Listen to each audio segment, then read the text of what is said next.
Operation शक्ती अंतर्गत नागपूर पोलिसांनी मोठी कारवाई केली आहे। धरमपेठ येथील एका सलूनवर छापा टाकून पोलिसांनी अनैतिक मानवी व्यापार रॅकेटचा पर्दाफाश केला आहे। या कारवाईत 2 पीडित तरुणींची सुटका करण्यात आली असून एका आरोपी महिलेला अटक करण्यात आलेली आहे। नागपूर शहर पोलीस आयुक्त डॉक्टर रवींद्र कुमार सिंगल यांच्या मार्गदर्शनाखाली ऑपरेशन शक्ती ही विशेष मोहीम राबविण्यात येत आहे। याचाच एक भाग म्हणून 12 ऑगस्ट रोजी पोलिसांनी धरमपेठ येथील लुक बुक माय इनर युनिसेक्स सलून या सलूनवर छापा टाकला। पोलिसांना गुप्त माहिती मिळाली होती की या सलूनच्या नावाखाली देह व्यापार चालवला जातो। मिळालेल्या माहितीनुसार पोलिसांनी तातडीने कारवाई करत घटनास्थळी छापा टाकला।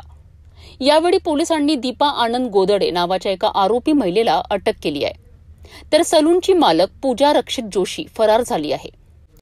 या आरोपी महिला जास्त पैशांचे आमिष दाखवून गरजू मुलींना देह व्यापारात ढकलत होत्या। या कारवाईत पोलिसांनी 2 पीडित मुलींची सुटका केली आहे। घटनास्थळावरून एकूण 40,030 रुपयांचा मुद्देमाल जप्त करण्यात आला आहे। आरोपींविरुद्ध भारतीय न्याय संहितेच्या कलम 143(2) सह अनैतिक व्यापार प्रतिबंधक कायदा 1956च्या कलम 3, 4, 5, 7 अंतर्गत गुन्हा दाखल करण्यात आलाय, तर पुढील तपास पोलीस करीत आहेत।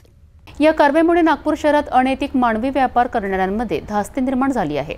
पोलीस अशा गैरकृत्यांविरोधात आपली मोहीम अधिक तीव्र करणार आहेत।